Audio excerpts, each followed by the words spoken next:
I'm Switch Pro. You're probably here if you saw the MBBC video about Dran Sword. Really good video. If you haven't seen it, you should check it out. I'm proud to be the person who created this tool for that video. This is a tutorial for people who want to use this tool. It's very early, there's a lot of limitations, and when I go over some of the more detailed stuff about this tool, I will cover those limitations so that people can understand them. If you're just wanting to compare combos and you don't want to measure anything and whatnot, you can simply copy data from this sheet, this parts catalog of mine, into these two sections, which will compare combo 1 against combo 2. So, let's say I want to make my Dagger Dran combo. So I'll find Dagger Dran, and I'll find a combo I like for it already. Let's say 360,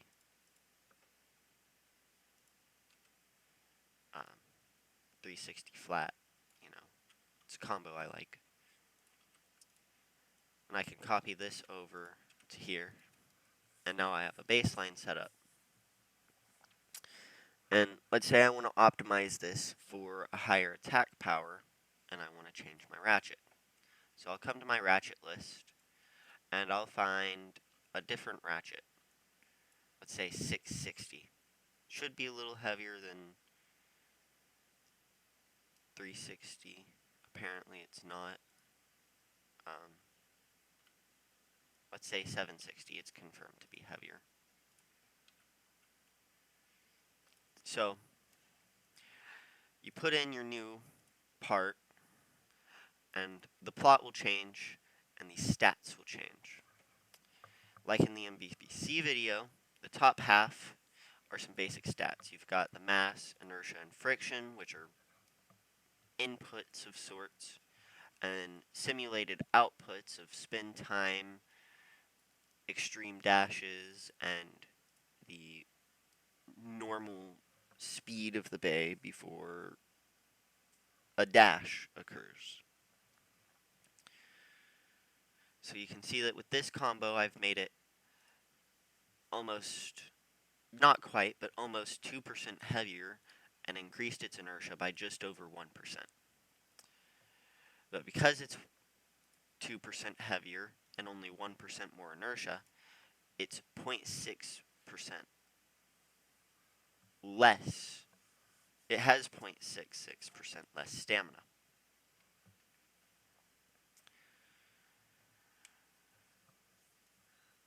The average dash speed went up because... Actually, why did it go up? I don't know.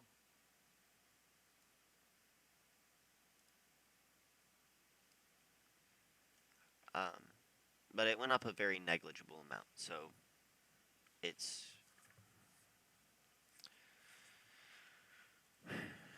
probably not something to think about. And the top and average speed went down, probably because there's less stamina and more weight, so it's harder for the bay to accelerate. The second half is a simulated attack on Wizard Rod 160 Hexa. So, when two bays collide, you have an elastic collision moment. Generally, in an elastic collision, they will move opposite directions. The speed our... why is that white?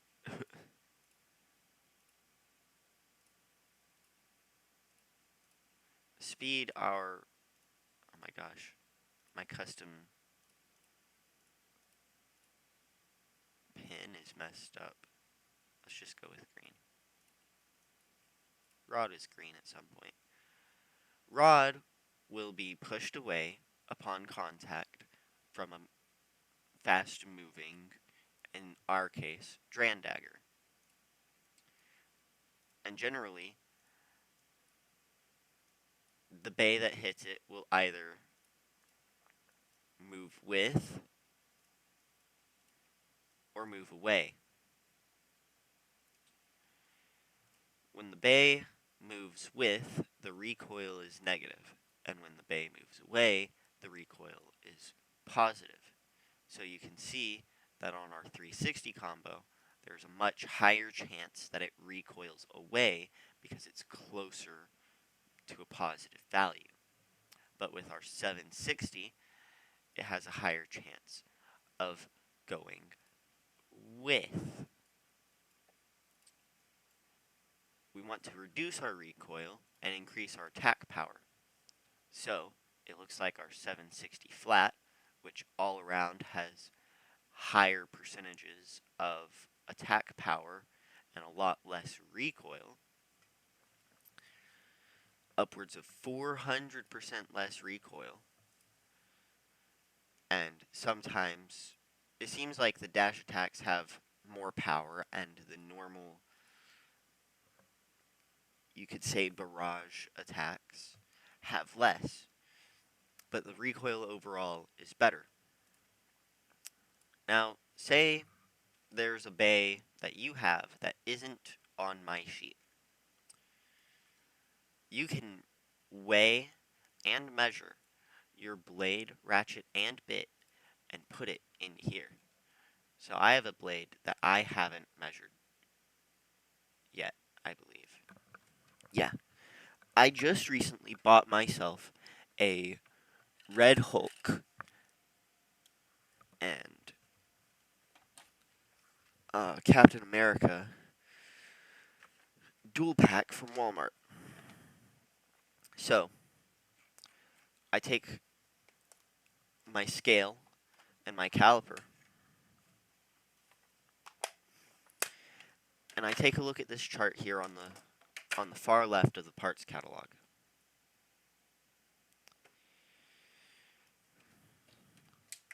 I will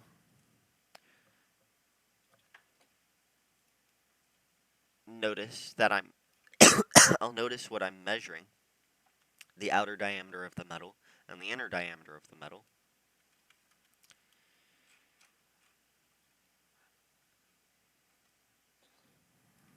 I'll make a copy of this, name this to Red Hulk.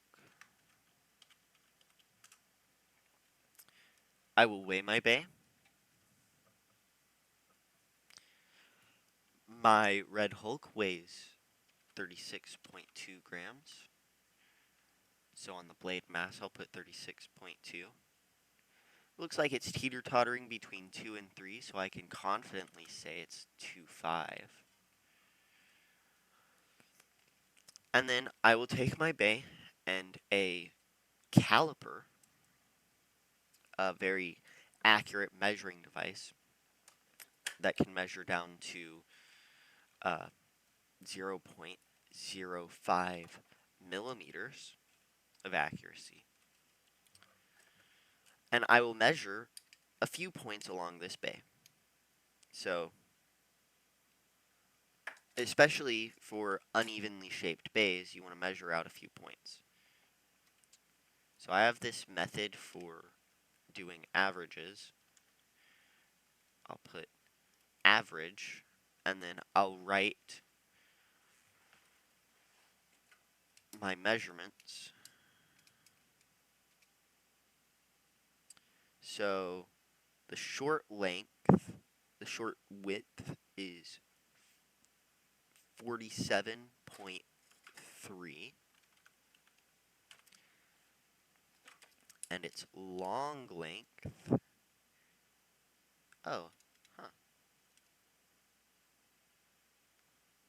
48,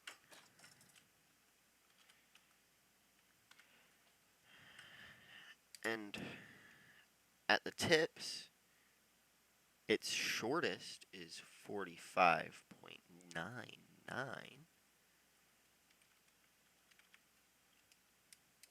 So I'll just measure a few points.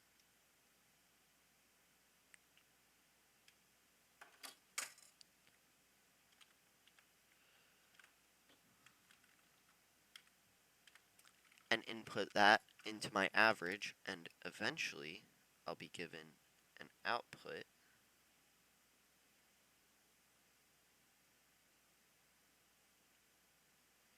if you measure enough points, you'll have enough data. And I think I've measured enough points. So the average outer diameter, the effective outer diameter of my Red Hulk is 47.5125. I will shorten this to 47.5 because it's a nice clean number and I just want it to look clean.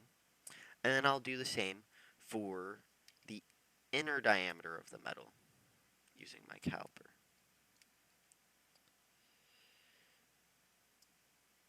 So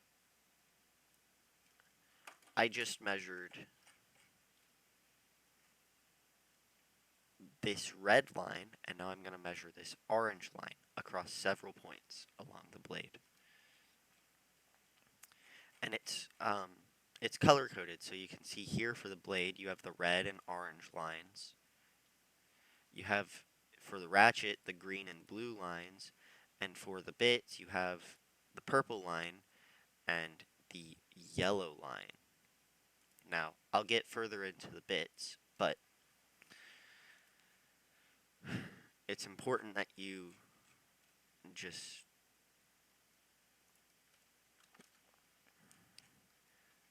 focus on the measurement. So, again, I will enter average. My first measurement is going to be 36 millimeters.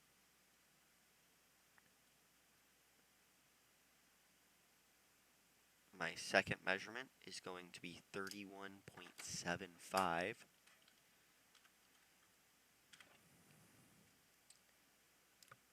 And my third will be 35.6. Now it's a very simple shaped blade, so I don't need too many points along its diameters in order to find a good average. So now I can enter this new part into my system and be able to compare it against another blade. So I already have measured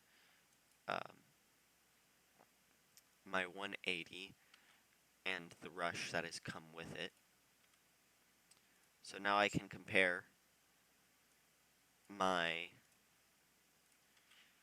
Dran Sword combo to my Red Hulk combo, and you can see new stats have appeared. It seems that it spins for a longer period of time on rush, and that it has less recoil because it's heavier, but less attack power because rush moves slower. Now, let's get into measuring a bit and using this in a more complex way. See, when you're measuring a bit, you can see here in this kind of crap picture that I didn't actually measure the outer contact of Elevate. I measured the inner contact, and that's because it has two contact diameters. So I've measured my Elevate's outer diameter to be 24 millimeters. I've weighed it to be 3.3 grams. And I've measured both its contact diameters. I've chosen that for the data for this bit, I should enter its smallest contact diameter, but its large contact diameter is the same as flat. The mu is important because it will determine the spin time. So say I'm comparing Drandager 360 Elevate against Drandager 360 Elevate, except I decided that Elevate has a 0.11 mu instead of a 0.135. Stamina will have increased because the friction surface provides less torque because there's less friction.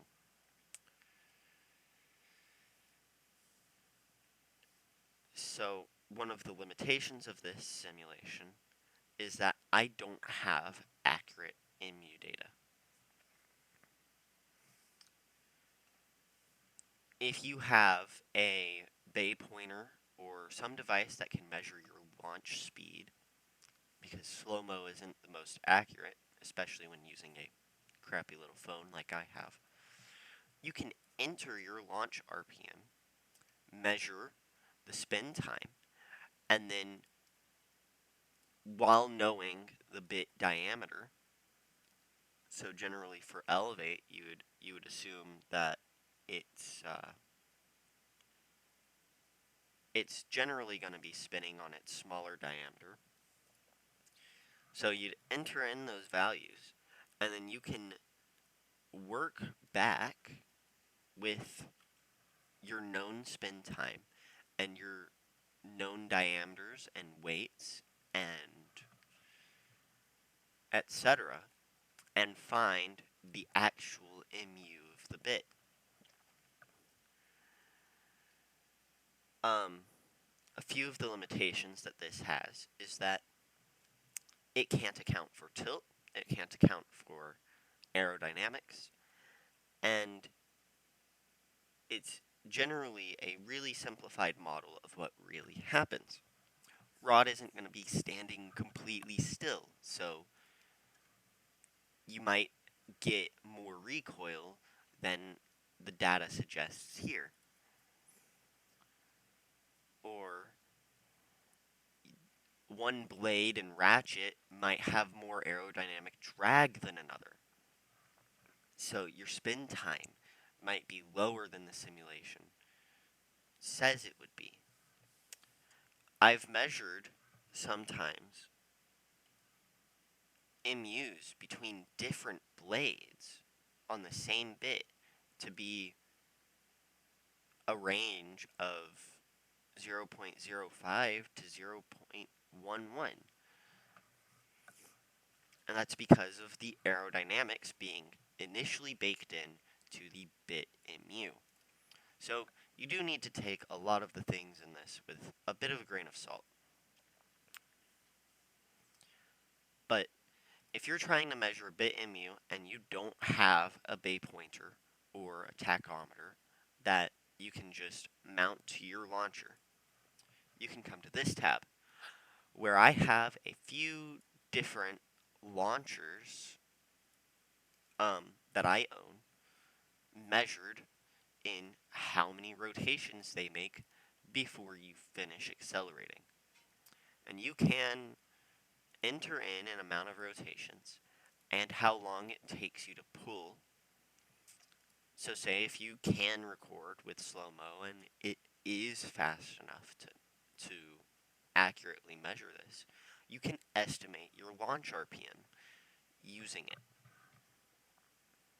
It's not always accurate, and sometimes I get numbers an entire 5,000 RPM off. But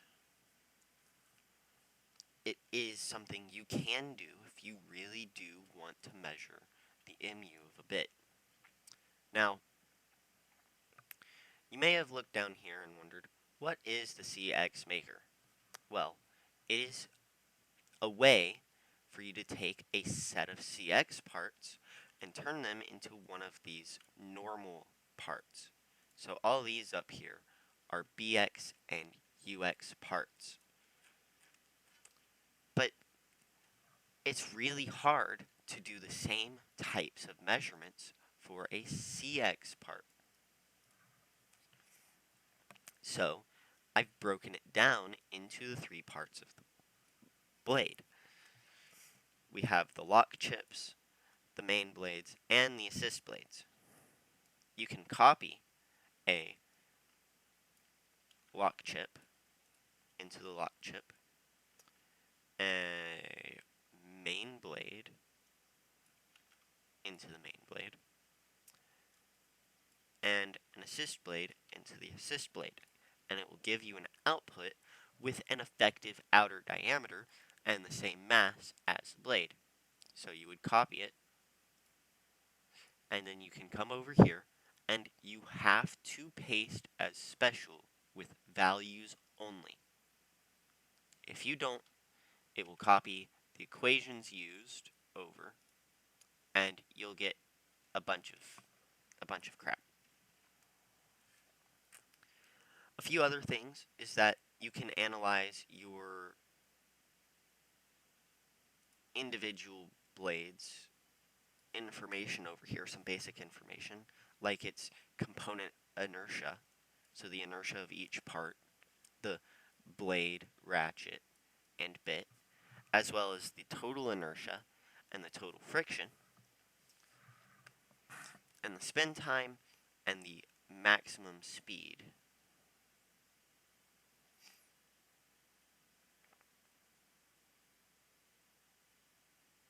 I'm probably missing some things, but this should be enough for the average user to use it. If you don't have a way to measure your own MU, you can use this. So simple PA are bits like flat, rush, etc. that have pretty simple surfaces and are made out of the PA nylon plastic that most of Beyblade X plastics are. Balance are going to be bits like elevate, sometimes taper or kick. I guess taper isn't, but kick, cyclone is a balance, and high friction, I don't think I have labeled anything on here as high friction. Oh, I labeled quake as high friction. Um, it kind of takes a lot for it to have such a high MU. And TPA is the rubber used on bits like RA. So RA, and if you have merge, you can measure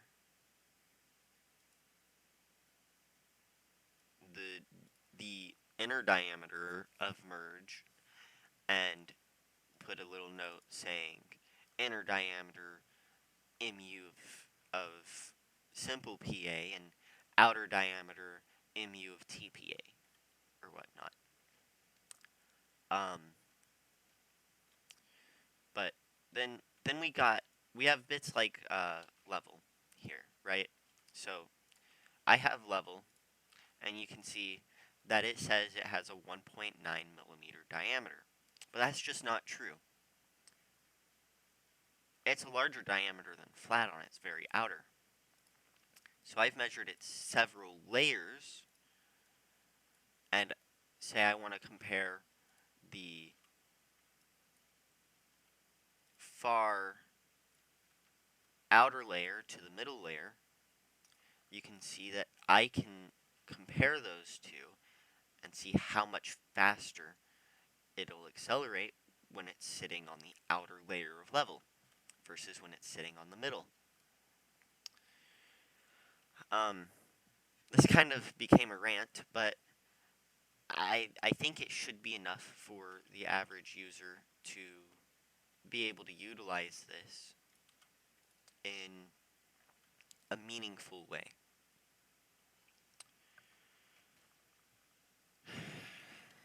Time to upload this.